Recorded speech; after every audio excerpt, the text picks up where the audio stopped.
Hey everybody, I'm here with Emma Ridings with Ridings Law. She's taken a few minutes out of her day to answer some of my burning questions that I have. She's a local lawyer here that I met several months ago at a chamber event. So Emma's a bright young lady. But the question I have for her is, one of the things that I understand is you run a mobile law firm. Mm-hmm. So how does that work exactly, and what value is that to your clients in your mind? Yeah, absolutely. So, yeah, I don't see law as a profession where I have to demand that everyone comes to me. I think that I'm a service-based lawyer, Okay. and I understand that I have a lot of clients who work 9 to 5s, and perhaps I'm the one with more flexibility. And I also have clients who have a limited amount of energy during the day. And so I just want to make estate planning as accessible as possible, and I see that as my mission here in the community. And so if I offer mobile services, then for folks who don't have that much energy, I'd rather them be able to go grocery shop or something that they really need to do with their day. Okay. And so if I can bring estate planning to them, then perhaps they're not using that, limited energy on this process, and they can be comfortable in their homes, for instance. Sure, I could see that. Yeah. I mean, we go into a lot of homes as well. I'd much rather meet in their home than at an office where they need access to information.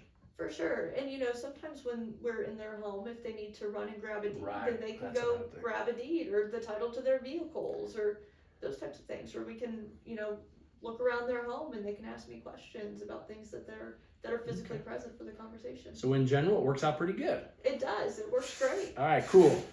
Last question. We can all go on the internet with AI and get all the legal documents on the planet, I suspect. I haven't tried it, but how is it, what value, or why should a person use a professional lawyer to help them work through these documents as opposed to trying to do it yourself?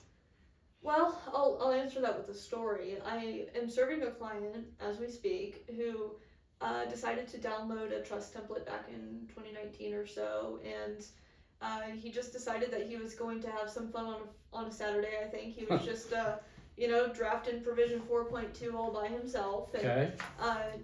Fast forward, I'm getting introduced to him because now he's having some medical issues and he's thinking a little bit deeper about what's in these documents. And he and I had a consultation, and I walked him through the problems I was seeing and explaining to him how he was inadvertently creating ambiguities in the way he was writing and drafting certain things.